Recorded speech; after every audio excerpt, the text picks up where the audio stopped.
प्रधानम सर्वधर्माणां जैनं जयतु शासनम् जैनं जयतु शासनम्।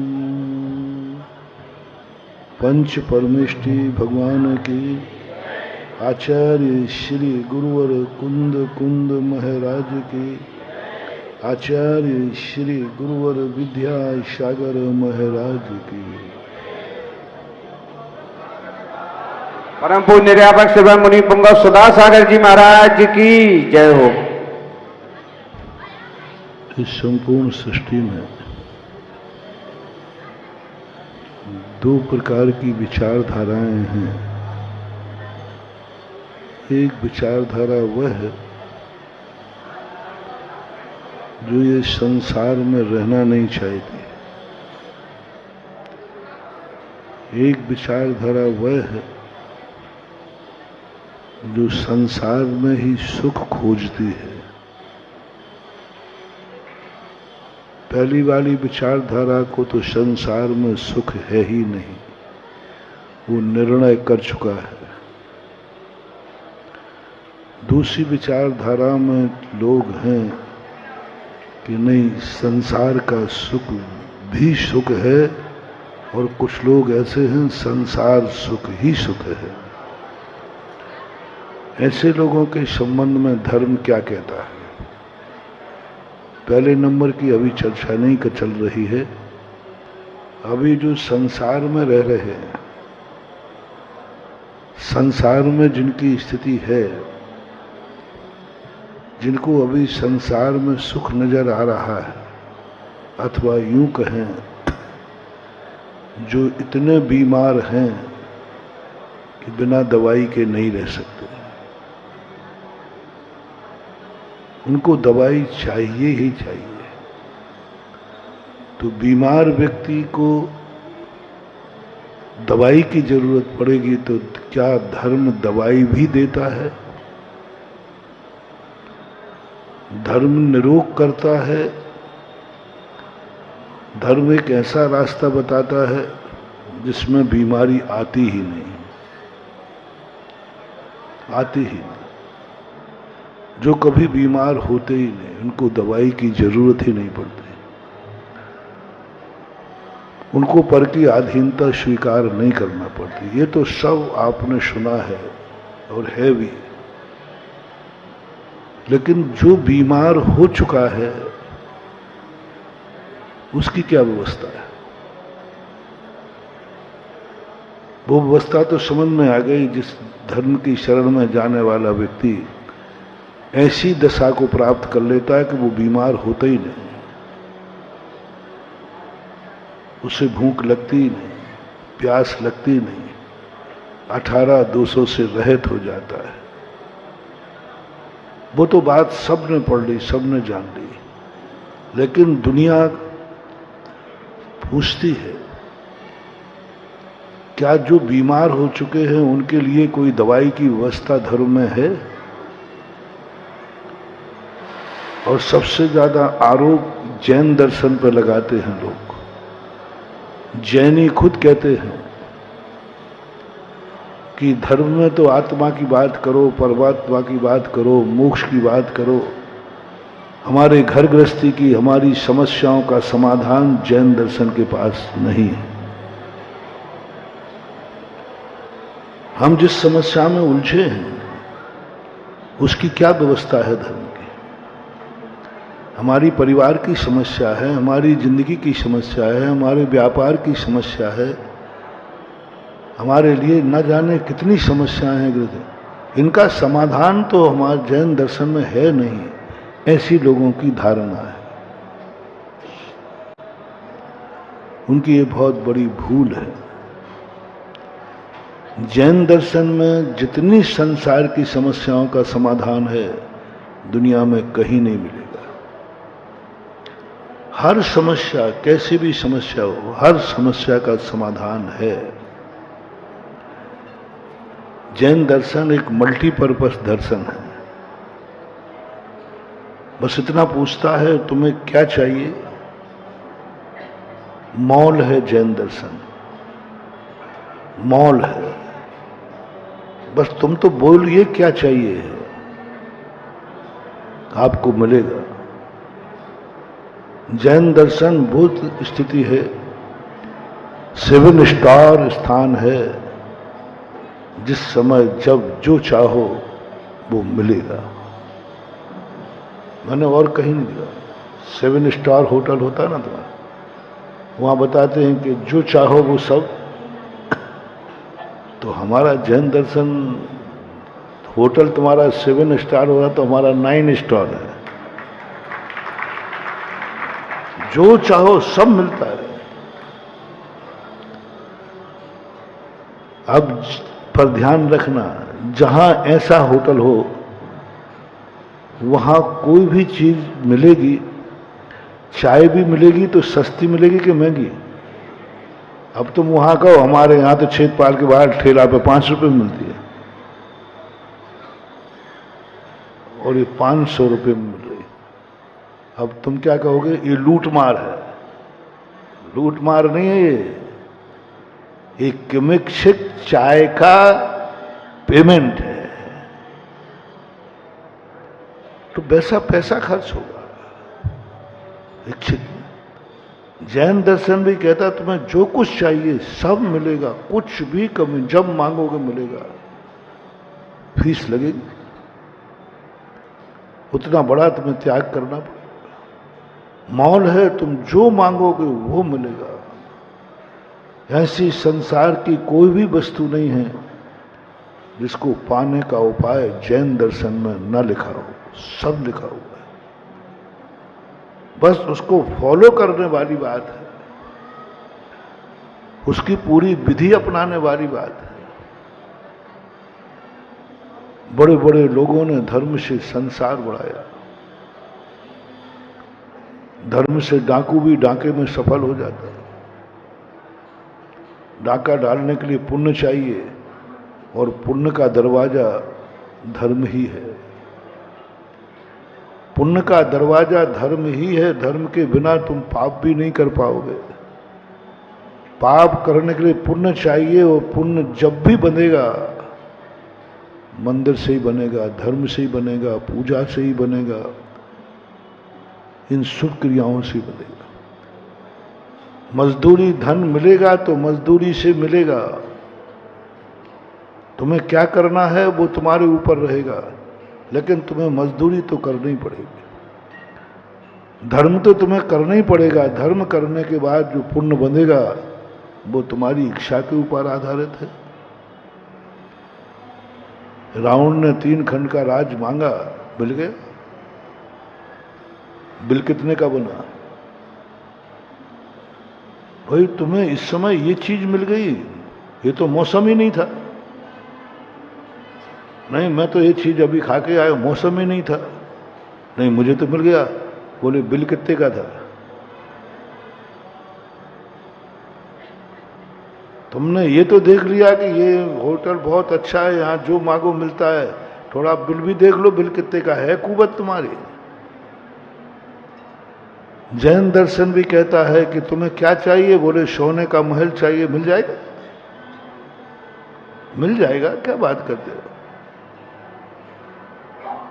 पहले जेब बताओ कितना है जेब में। जेब में है कुछ कि नहीं? बैंक बैलेंस है कि नहीं? वो तो नहीं है, तो फिर नहीं मिलने वाला। रावण के पास इतना बैंक बैलेंस था, इतना बैंक बैलेंस था, इतना धन था, इतनी शक्ति थी कि वो चाहता तो 3 लोक का नाथ बन जाता। इतना पुण्य था, इतना उसका अपार पुण्य कमा लिया था, वो 3 लोक का नाथ बन जाता। जिसके पास 3 लोक के नाथ बनने की ताकत हो, उसके लिए 3 खंड का अधिपति मांग रहा है। जिसके पास अरबों की संपत्ति हो और वो 10-5 करोड़ का लोन मांगे तो संपत्ति कितने की? अरबों की। और उसको 10 लाख रुपए का लोन चाहिए, बैंक दे देगा कि नहीं? तुरंत हाँ ले भाई, क्या अरबों का मकान संपत्ति है, कौन है? तुरंत दे देता बैंक। 1 मिनट भी विचार नहीं करता, बस से पूछता है तुम्हारा मकान जिस पर लोन ले रहा है वो कितने का है? अरे 10 करोड़ का। चाहिए कितने? 10 लाख। अरे 1 मिनट लो, ये पकड़ो, तुरंत दे देता है। ऐसा ही धर्म है। क्या चाहिए तुम्हारे पास? कितना पुण्य बैलेंस है, कितनी शक्ति है, तुम्हारी धर्म की कमाई कितनी है, जो धर्म तुमने किया है उसका मूल्य कितना है, जिस मकान पर तुम लोन ले रहे हो वो मकान कितने का है, जिस धर्म पर तुम अपनी इच्छा पूर्ति करना उस धर्म की कीमत कितनी है। तो रावण के धन की कीमत, धर्म की कीमत अपनाई गई। धर्म की कीमत सारी ब्रह्मांड की शक्तियां, जैसे बैंक में सारा पूरा रहता है कि भाई इसके मकान का मूल्यांकन देखो कितना है, ऐसे ही तुम्हारे कहने से नहीं मान लेंगे, चेक करेंगे। ऐसा ही हमारे यहाँ एक बहुत बड़ी पैथी है। जैसे हमने इच्छा की मेरा मकान सोने का होना चाहिए, तुरंत टीम तैयार होती है। देखो इसके पास कितना पुण्य है बैलेंस में, इसके धर्म की क्वालिटी कितनी है, कितना धर्म किया इसने। टीम बैठी, सर्वक भगवान से पूछा गया, भगवान ये तो बहुत बड़ी चीज मांग रहा है। क्या मांग रहा है? बोले सोने की लंका मांग। आगे नहीं गई, देखो रोके वहीं पर, गलत बात है। अनुशासन कोई चीज है कि नहीं?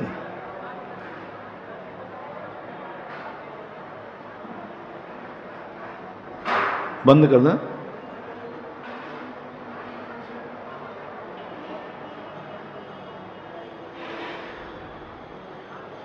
तो बहुत बड़ी टीम बैठी, शर्वक भगवान से पूछा कि रावण सोने की लंका मांग रहा, आज तक किसी ने ऐसा नहीं मांगा। शर्वक भगवान ने कहा क्या आपत्ति है आपको? इसने इतना धर्म कर लिया है कि ये चाहे तो एक अंतर मुहूर्त में मोक्ष जा सकता है, 3 लोक का नाथ बन जाएगा, अरहंत बन जाएगा, ये समोषण सोने का हो जाएगा इसका, 225 कमल बिछ जाएंगे इसको, रत्नों की वृष्टि होगी इसके, जितना पुण्य है इसके जीवन में। यदि ये चाहे तो इतने रत्न कि 15 महीने तक रत्न बरसवा सकता है, तीर्थंकर भी बन सकता है, सारे 3 लोक को अपने बस में कर सकता है। अच्छा इतना है, तुरंत 1 सेकंड नहीं लगा, उसकी एप्लीकेशन मंजूर हो गई। क्या एप्लीकेशन थी? मैं 3 खंड का राजा बनूं और मेरी सोने की लंका हो।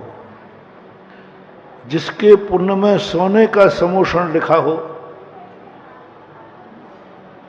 वो सोने की लंका मांग रहा। 3 लोक के नाथ बनने का जिसके पुण्य में ताकत कमा ली हो, वो 3 खंड का राजा बन रहा है।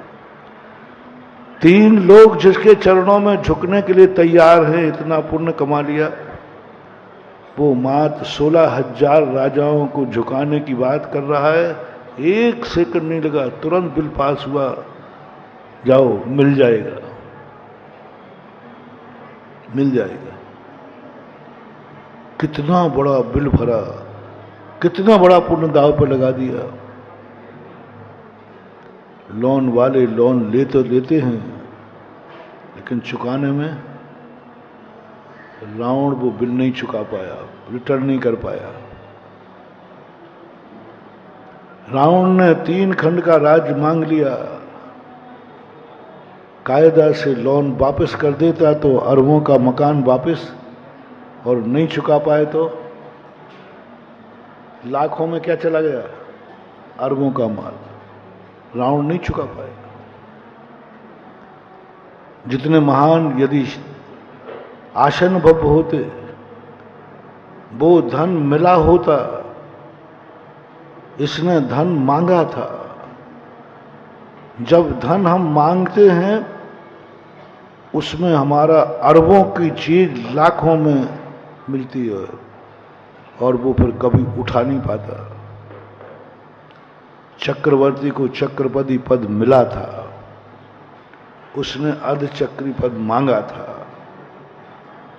जो मैंने कुछ दिन पहले कहा था, मांगा हुआ जो धन आएगा वो तुम इतने असमर्थ हो जाओगे कि उसको कभी लौटा नहीं पाओगे, तुम्हारा मकान चला जाएगा। चक्रवर्ती को मिला 6 खंड का राज,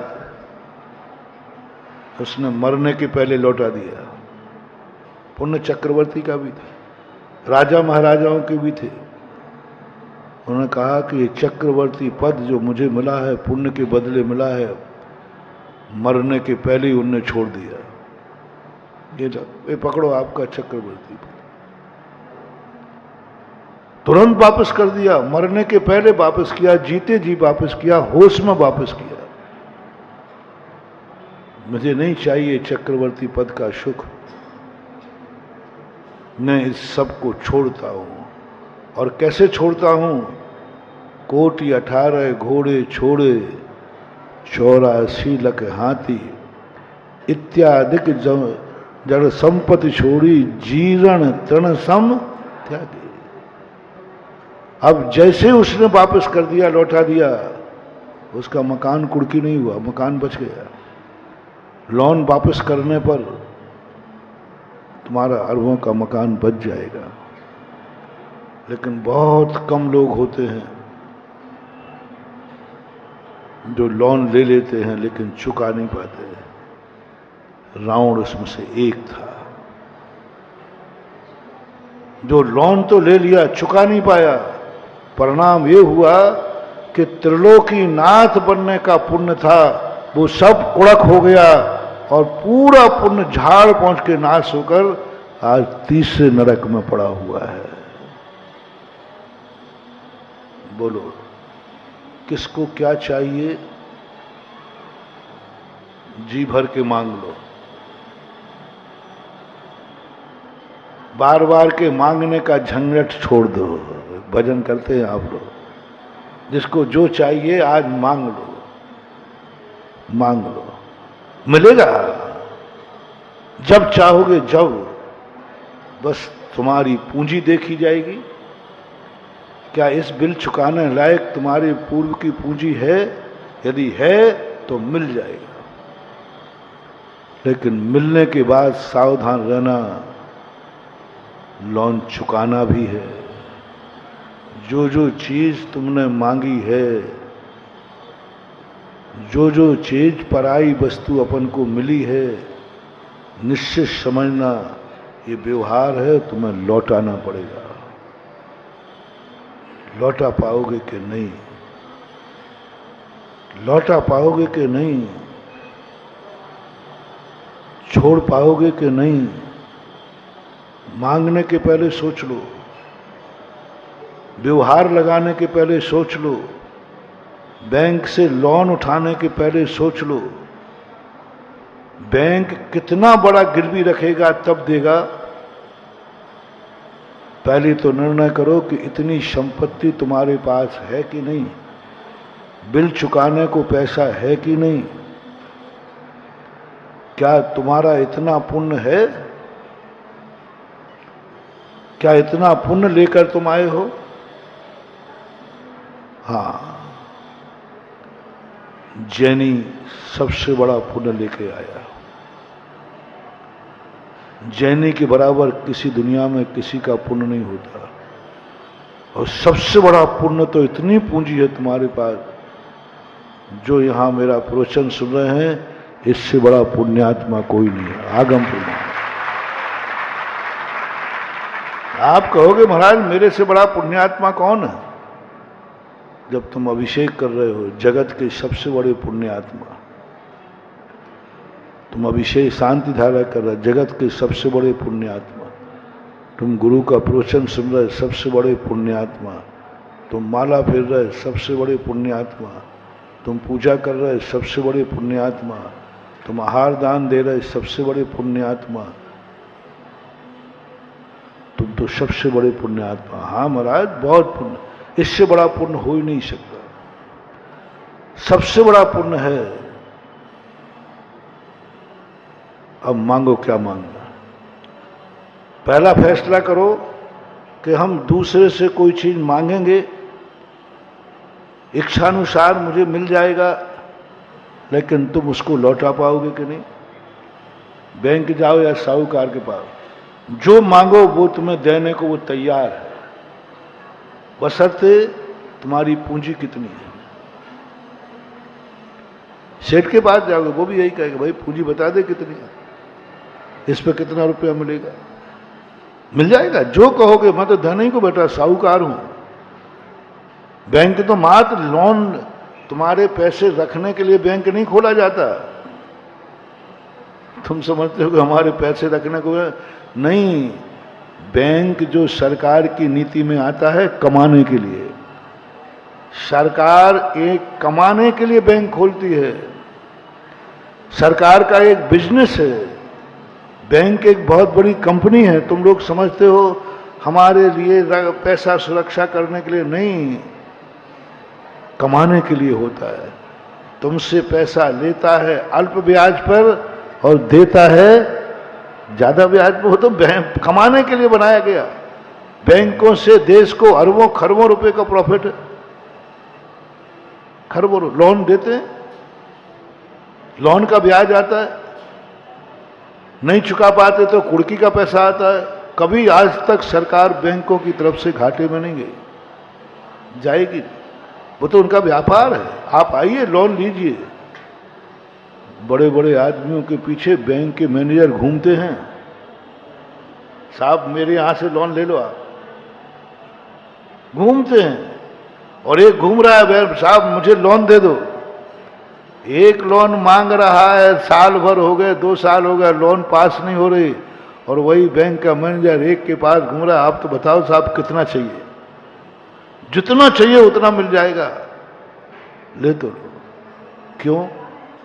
क्योंकि उसके पास पूंजी बहुत है। इसलिए मेरा आज सारे दुनिया के लोगों से कहना है, तुम अपने मन में जो भी इच्छाएं हों उसको नोट कर लेना। तुम स्वयं पूरी नहीं कर पा रहे हो, किसी से वह इच्छा पूरी होगी। ऐसी कोई दुनिया में इच्छा नहीं है जो पूरी ना हो सके। ऐसा दुनिया की कोई इच्छा नहीं है जिसको पूरी करने वाला दुनिया में पैदा ना हुआ हो। जितनी इच्छाएं हैं सब पूरी हो सकती हो, और पूरी होने वाला कोई ना कोई करने वाला दुनिया में है। कैसी भी इच्छा हो, मोक्ष जाने की इच्छा है तो वो भी है, नरक जाने की इच्छा है तो वो भी है। कोई इच्छा ऐसी नहीं जिस इच्छा को पूरी करने के लिए कोई ना कोई दुनिया में ना हो। है, मिलेगा। बस एक बात सोच लो, जो इच्छा मेरी पूरी जो करेगा, उस इच्छा की पूर्ति के बाद हम क्या वो बिल चुका पाएंगे?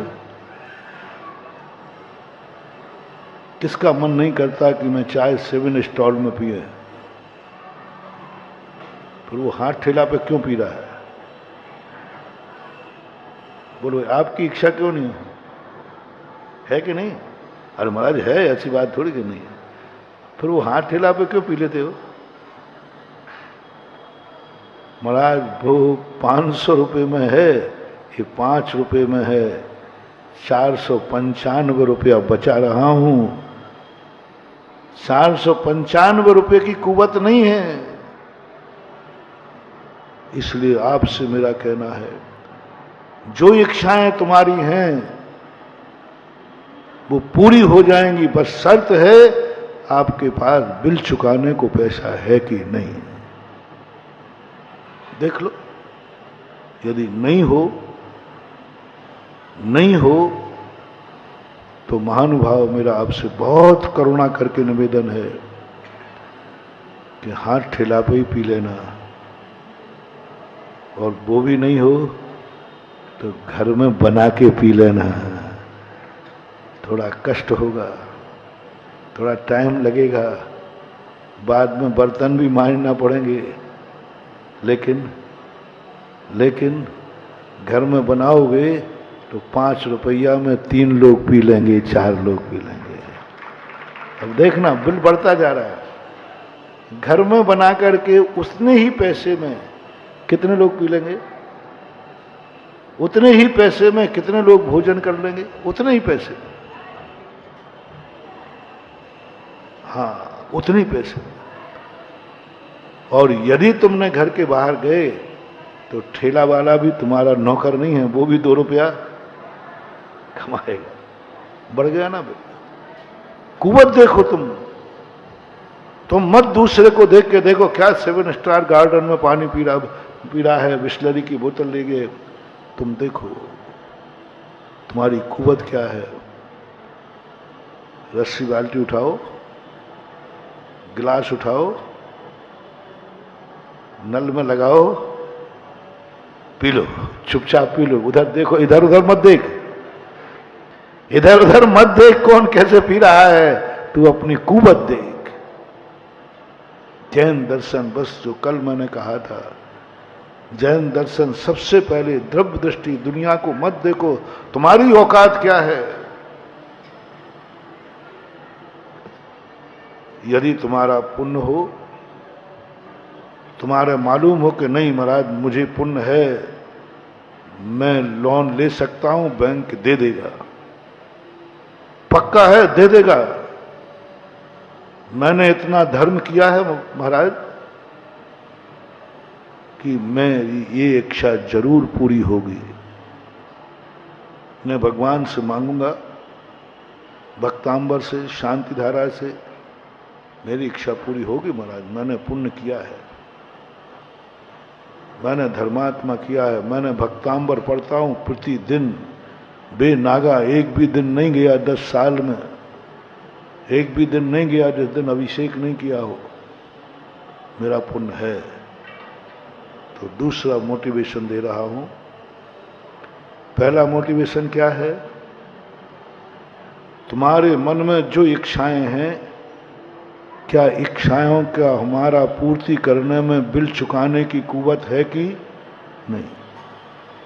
क्या मेरी दूसरा यदि किसी ने चुकाया, मेरी इच्छा पूरी की, तो क्या उसके बदले में जो बिल लेगा क्या वो मेरा है। पहला सोच कर लेना। नहीं है उस इच्छा को क्रॉस कर दो, नहीं है उस इच्छा को मार दो, नहीं है उस शिक्षा का निरोध कर दो, नहीं है उस शिक्षा को लिस्ट में से निकाल दो। कह दो मन से इच्छा करना व्यर्थ है, समय खराब मत करो, व्यर्थ में समय खराब मत करो। इतनी ताकत नहीं है कि हम इस चीज को ले सकें। दुनिया में है इच्छा पूरी करने वाला।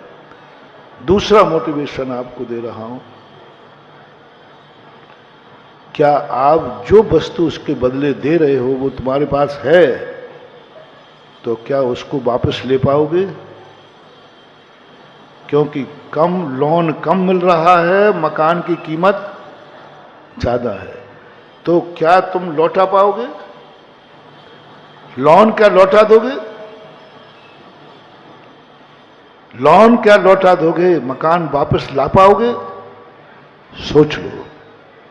यदि तुम्हारा मन है हाँ वापस ला दूंगा, साल भर के अंदर मुझे यहाँ से प्रॉफिट होगा, इतनी मेरी इनकम ऑफ सोर्स है, इतना कमाई करूँगा और मैं हर महीने किस्त भरने की ताकत मेरे में है, इतनी किस्त आती है, लौटा लूँगा। ले लो लोन, ले लो लोन, जाओ बैंक के पास ले लो सेठ से पैसा।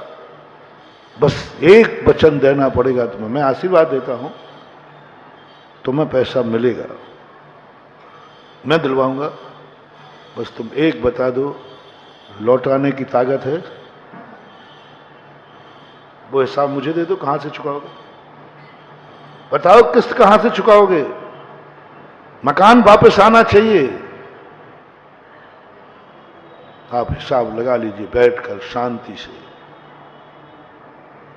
जो पुण्य तुमने बलिदान चढ़ाया है, वह पुण्य जो मोक्ष देने वाला था, वह पुण्य जो तुम्हें मुनि पद आने वाला था, वह पुण्य जो तुम्हें केवल ज्ञानी बनाने वाला था, उस पुण्य के बदले जैन कुल में तुम्हारा जन्म हुआ है। कितना पुण्य, जिनेंद्र बनने का पुण्य। आर्य खंड में तुमने जन्म लिया है। देखो पुण्य, देखो तुम्हारा कितना पुण्य है तुम्हारा।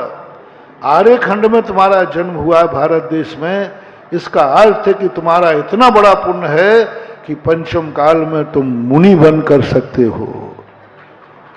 चौथा काल है तो तुम भगवान बन सकते हो। जन्मते ही अधिकार है। जैसे देश में जन्मने वाले व्यक्ति का जन्म से ही अधिकार है कि ये राष्ट्रपति बन सकता है। बोलो, जिस बालक का जन्म हुआ, जन्मते ही उसको ये अधिकार है कि नहीं? भारत की ऐसी कौन सी पोस्ट है जो भारत में जन्मने वाले को अधिकृत ना हो? राष्ट्रपति, प्रधानमंत्री, कलेक्टर, मुनि, जो कुछ भी बनना चाहे, जितनी पोस्टें हैं सब बन सकता है। और कोई एक व्यक्ति नहीं, हर व्यक्ति को अधिकार है। जो भारत में जन्मता है वो भारत का राष्ट्रपति का अधिकार उसे जन्म से मिलता है। अब वो बन पाए या ना बन पाए ये बात, लेकिन अधिकार तो है। आप लोग राष्ट्रपति के चुनाव का फॉर्म भर सकते हो कि नहीं? डॉक्टर साहब, भर सकते हो? बोलते नहीं हो? भर सकते हो। प्रधानमंत्री का एक धरती पकड़ हुआ है, धरती पकड़, हर चुनाव का फॉर्म भरता था।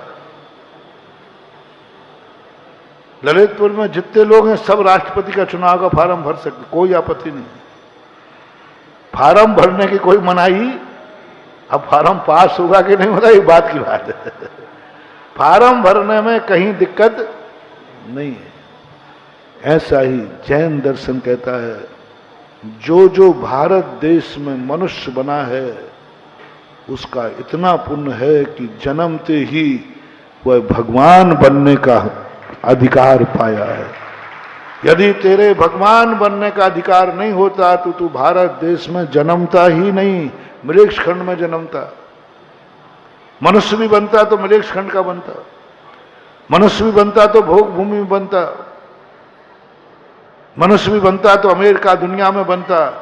भारत देश का जन्मने वाला व्यक्ति का पुण्य इतना है कि वो जन्म से ही बता रहा है मैं भगवान बनने का पुण्य लेके आया हूं। प्रमाण पत्र क्या है? भारत में मेरा जन्म हुआ है। क्योंकि आगम है, भारत में उन्हीं का जन्म होगा आर्य खंड में जो मोक्ष जाने का पुण्य लेकर आते हैं, भगवान बनने का पुण्य लेकर आते हैं। इतनी ताकत होती है। अब भव्य को छोड़ देना, भव्य नहीं, पुण्य बनने की ताकत है। मिथ्या दृष्टि है तो ताकत तो है। उसमें भी तुम जैन कुल में जन्म गए हो, तुम्हारा इतना पुण्य है। जैन कुल में वही जन्मता है जिसका जिनेंद्र बनने की ताकत होती है। जैन कुल में वही जन्मता है जो मुनि बनने का पुण्य लेके आता है। जैन कुल में वही जन्मता है जो वृत्ति बनकर के जीवन जीता है। इतना पुण्य तुम्हारा है, इतना पुण्य तुम्हारा है। उसमें भी तुम मंदिर में आए हो, अभिषेक कर रहे हो, पूजन कर रहे हो, प्रवचन सुन रहे हो। ओह, गजब का पुण्य, गजब का पुण्य। कितने जन्मों का इतना पुण्य है कि तुम आज इस कलयुग में भी यादू के मुख से प्रवचन सुन रहे हो। इस समय तुम्हारा पुण्य चरम सीमा पर। अभिषेक का लोटा, अरे पापियों को नहीं मिलता है रे। जन्म जन्म का पुण्य जब संचय होके आता है, मैंने कहा था ना, जिनको अभिषेक करने के भाव नहीं हो रहे हैं वो उसकी गलती नहीं है। हमारे जिनेन्द्र देव का अतिशय है कि उस पापी के हाथ का जल नहीं चाहते। प्रकृति ने कहा, ध्यान रखना, मैंने बहुत बड़ा प्रश्न दिया था एक। अपन समझते हैं देखो ये मिथ्या दृष्टि, अज्ञानी अभिषेक करने नहीं जा रहा है, ये तो ठीक है, ये तो प्रत्यक्ष है। परोक्ष को मैंने खोजा, जैन कुल में जन्मा है, सारा परिवार जा रहा है, ये क्यों नहीं जा रहा है, इसका भाव क्यों नहीं हो रहा है। फिर मैंने भगवान की थ्योरी पढ़ी, भगवान की महिमा पढ़ी कि भगवान आपका दर्शन कौन कर सकता है, कौन कर सकता। ओहो, जन्म जन्म का जो पुण्यात्मा है, मरते समय जिसने अंतिम फरियाद की थी कलमबद्ध, जब प्राण निकल रहे थे, मरना निश्चित था, उस समय एक कलमबद्ध बयान दिया था तूने मन में कि हे भगवान, दुनिया में जन्म कहीं भी हो, मेरा जन्म जहां हो वहां जिनेन्द्र देव का मंदिर जरूर हो। बस कुछ नहीं मांगा, कुछ नहीं मांगा तूने, ब्रह्मांड कांप गया। दुनिया ने मांगा था मुझे धन मिले, ये मिले, बस मुझे कुछ नहीं चाहिए भगवान। गर हो जन्म दोबारा, मानव जन्म मिले, फिर से यही जिनालय जिनवर शरण मिले। अंतिम कलमबद्ध बयान था। बताते कलमबद्ध बयान को, अंतिम जो बयान को, फिर उसको बदल। तुमने भी मरते समय आया होगा भाव, मर रहा हूं, कुछ नहीं चाहिए। ऐसे नगर में जन्म हो जहां जिनेन्द्र देव का मंदिर हो। कितनी बड़ी चीज, पूरे जिंदगी के पुण्य के बदले तूने क्या चीज मांगी।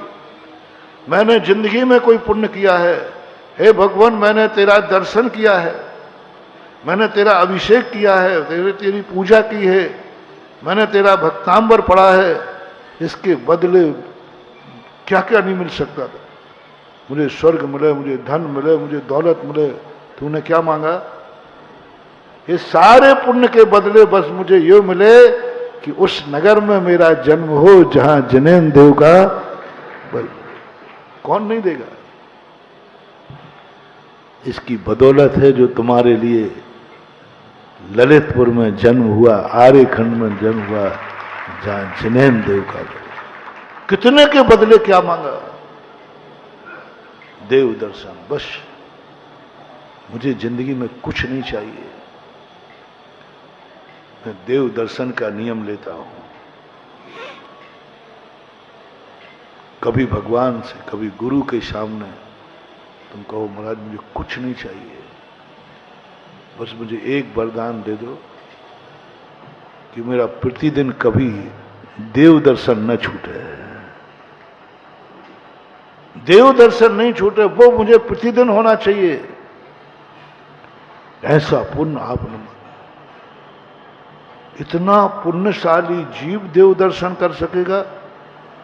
ओहो, अब पता चला कि इस पापी का मन देव दर्शन का क्यों नहीं हो रहा है, क्योंकि इसकी आंख इतनी पापिन है, इस पापी की नजर इतने बड़े पवित्र भगवान पर नहीं पड़ सकती। ये भगवान का अतिशय। भगवान इतने पुण्यात्मा हैं, इतने पवित्र हैं, ये पापी की नजर नहीं पड़ जाए इस पवित्र पर। जैसे कोई व्यक्ति शुद्ध सोला का होता है ना, तो शुद्ध सोला के व्यक्ति को आप किससे बचाते हो। अशुद्ध वाला, हटो हटो हटो हटो, दूर हो जाओ।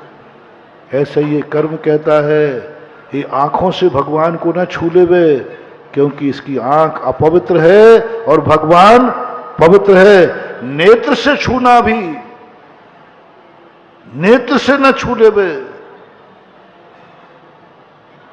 प्रमाण पूज्यवर्यति वे सब आचार्य महाराज तलोय पड़नती।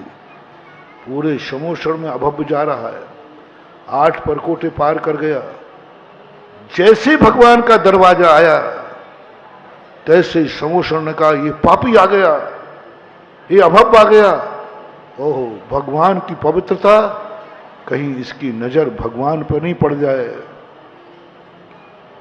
इसकी नजर भगवान पर ना पड़ जाए।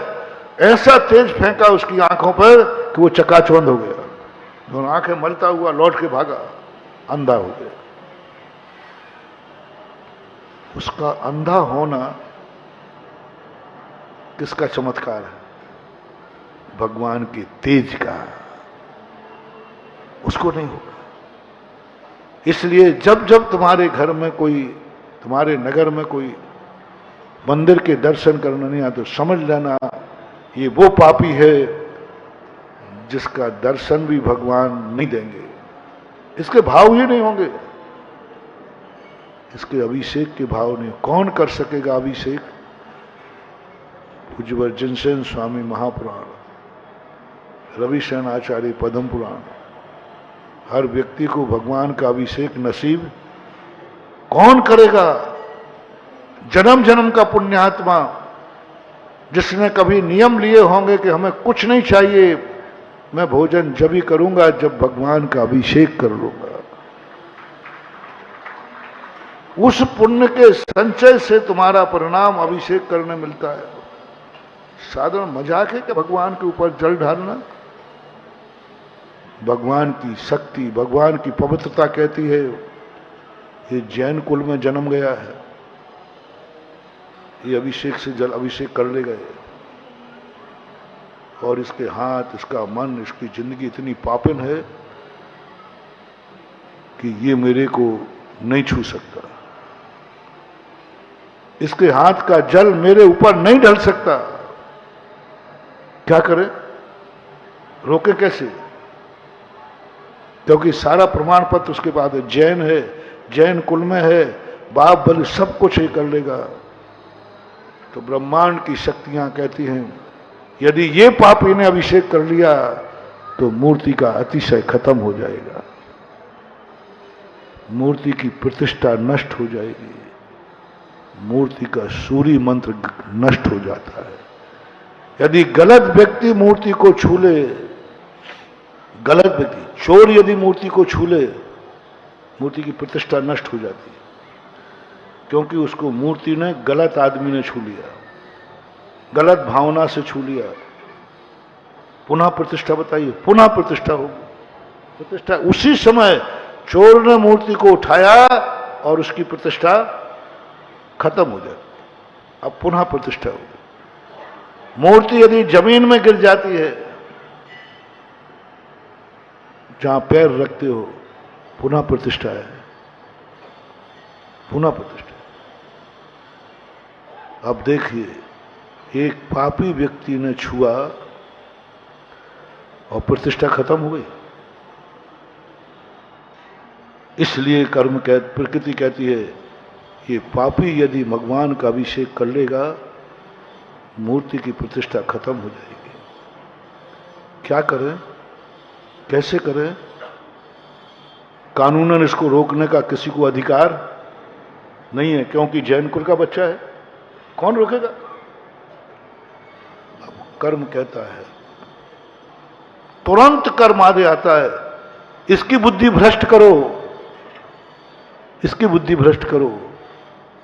और जैन कुल में जन्म लेकर के भी इसकी बुद्धि भ्रष्ट करो, इसको अभिषेक करने का भाव ही ना आवे। मैं नहीं मानता अभिषेक मसीह को, मेरे भाव नहीं है, कहते हैं जैनी के नहीं। आप लोगों के परिवार, मेरे भाव नहीं होते बाबा मंदिर जाने का, अभिषेक करने का।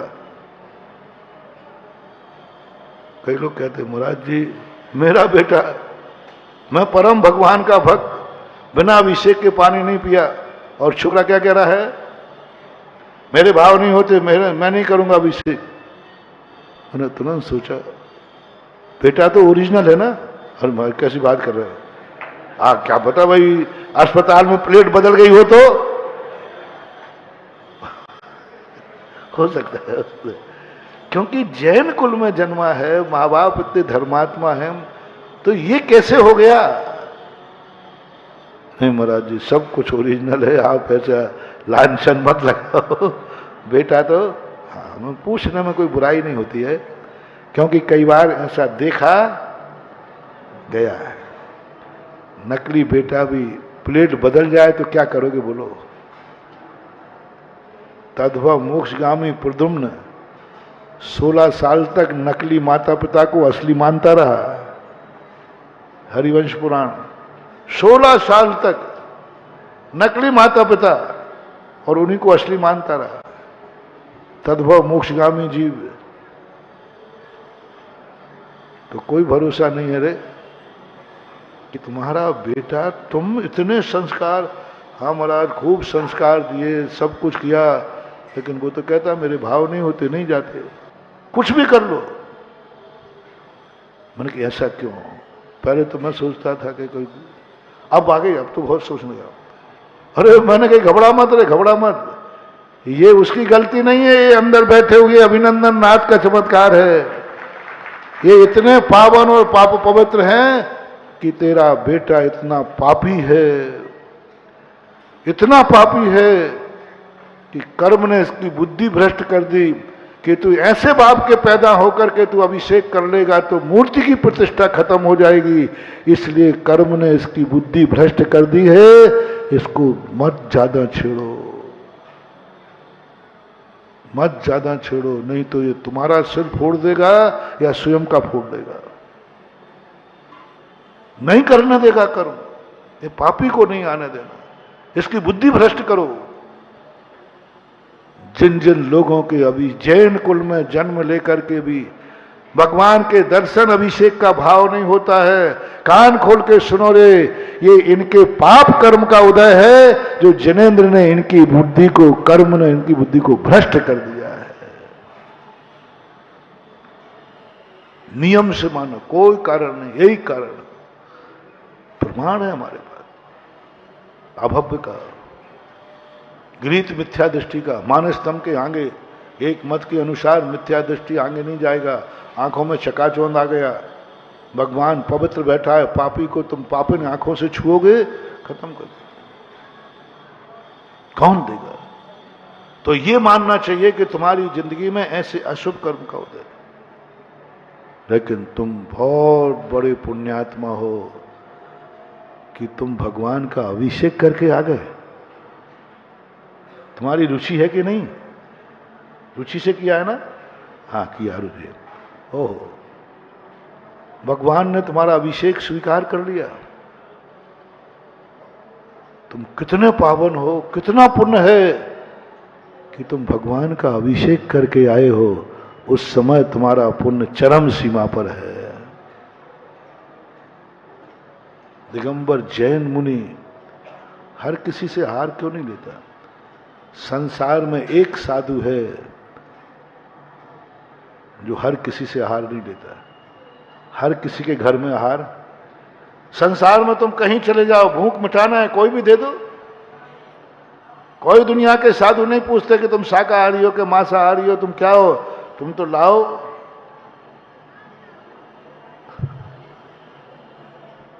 रोटी चाहिए, रोटी किसने दी है? रोटी कौन दे रहा है? इसकी कोई दुनिया में पूछ नहीं है। अच्छे अच्छे साधुओं को भी मांसाहारी लोग आहार दे रोटी दे देते हैं। सब में किसी के दरवाजे जाकर जाते, ये कोई पूछते ही नहीं है कि दरवाजा किसका है। ये पूछते नहीं कि इस घर में रहने वालों का आचार विचार क्या है। उनको तो किससे मतलब है? मां संसार में एक दिगंबर जैन धर्म ऐसा है,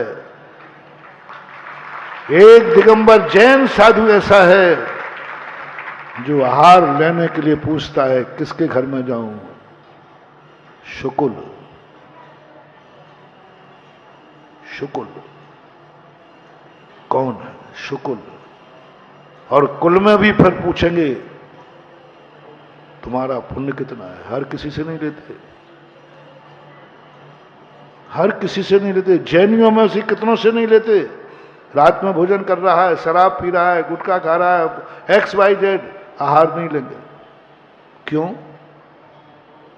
जिस दिन जितने जितने पापी लोग इस अंजलि में आहार देंगे, मुनि की अतिशय और शक्ति खत्म होगी। मैं तुम्हारे यहां आहार लेने गया हूं, दिवालिया होने नहीं गया हूं। 2 रोटियों के खातिर 24 घंटे की साधना को नष्ट कर दूं? नहीं। गलत व्यक्ति आहार दे देवे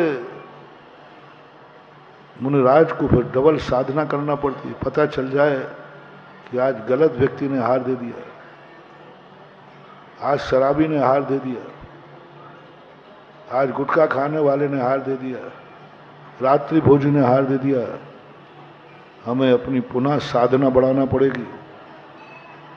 बहुत बड़ी साधना नष्ट हो गई। मात्र एक पापी के हाथ का ग्रास लेने मात्र से 24 घंटे की साधना बट्टे में चली जाती है। आहार तो लिया है, लेकिन किसने दिया? जैसे मैंने कहा ना, भगवान को छूते हैं कि नहीं लोग? कोई प्रतिष्ठा नष्ट नहीं होती, और गलत आदमी छू ले तो ऐसा ही महाराज आहार लेते हैं, लेकिन गलत आहार दे देवे, गलत व्यक्ति आहार दे देवे, गलत घर में आहार हो जाए।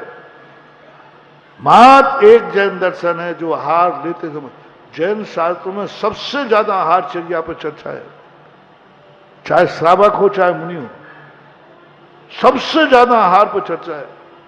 मूलाचार के अंदर सबसे बड़ा अधिकार है पिंड शुद्धि अधिकार, आहार शुद्धि अधिकार, और कोई शुद्धि पर ज्यादा ध्यान नहीं दिया, आहार शुद्धि। जैनियों के सबसे ज्यादा आहार शुद्धि, क्या खाना क्या नहीं खाना, कैसे खाना, कब खाना, दुनिया में कोई घरों में नहीं है, ना कोई मर्यादा है ना अमर्यादा है, कोई भी दो कोई भी लो, कुछ फर्क नहीं पड़ता है। जैन साधु कहता है मेरी साधना खत्म हो जाएगी, इन 2 रोटियों के कारण मैं अपनी साधना खत्म करूं। कौन है तू? कुछ नियम बनाए। यदि ये नियम लेता है तो समझ लेंगे कि ये पुण्यात्मा है, नहीं लेता है तो समझ लेना भूखे आ जाओ, इसके हाथ का आहार मत लेना। रोटी का कोई सवाल नहीं है, गलत घर है, गलत व्यक्ति है, मुनिराज लौट आएंगे, उनकी साधना खत्म हो जाएगी। महानुभाव, जब तुम आहार दे रहे हो, महाराज ने अंजलि खोल दी, खोल दी, सारे 3 लोक में तुम सबसे ज्यादा पुण्यात्मा हो। महाराज ने अंजलि खोल दी, महाराज ने हाथ ले लिया। जिस समय महाराज अंजलि खोल दे, अरे समझ लेना चाहिए कि 3 लोक का जन्म जन्म का पुण्य तेरे पलड़े आया है। तब मुनिराज ने अंजलि खोल दी, तेरे से हार ले लिया, तेरे घर में हार ले लिया, महाराज आ गए, महाराज आ गए। ये वो चरण है जहां हर किसी के घर में नहीं, कोई ना कोई जरूर पुण्यात्मा है, जरूर कभी तुमने मकान बनाते समय ये भाव किया होगा। आपसे मैं कहना चाहता हूं, जिंदगी में कभी भी मुनिराज मिले या ना मिले, और मकान बनाते समय पूर्व भव का तू मुनि भक्त है कि नहीं, और भविष्य में तू मुनि भक्त बनेगा कि नहीं। एक लक्षण, बहुत छोटा सा थर्मामीटर दे रहा हूं। ये नहीं कि तुमने हार देना, मकान बनाते समय बस इंजीनियर से इतना ही कहना, मेरे गुरु महाराज आएंगे तो वे आहार कहां खड़े होके करेंगे, बस इतना। पुरानी महिलाएं पूछती ना अपने बेटों से, अपने पति से, बोले हमने फलानी कॉलोनी में एक प्लाट ले लिया है मकान बनाना, तो हमारी पुरानी महिला कहती वो तो बेटा ले लिया, मंदिर कितनी दूर है, बस इतना ही पूछना काफी है। इतना जिसने पूछ लिया, समझ लेना चाहिए अगले भाव का जैनी है और भविष्य का भी जैनी है, गारंटी, तीनों काल का जैनी। उसने ये नहीं पूछा कितने का लिया, ये नहीं पूछा कि सस्ता था कि क्या, पूछा मंदिर है कि नहीं। पूछती थी पहले महिलाएं, अभी भी कुछ पूछती हैं, लेकिन परसेंटेज कम हो गया। बड़े बड़े शहरों में परसेंटेज खत्म हो गया। आज महिलाएं बंगला देखने जाती हैं, कैसा बंगला है, कितने का है, ये सब देखती हैं, लेकिन आज घर में कोई नहीं पूछता कि उस कॉलोनी में मंदिर है कि नहीं।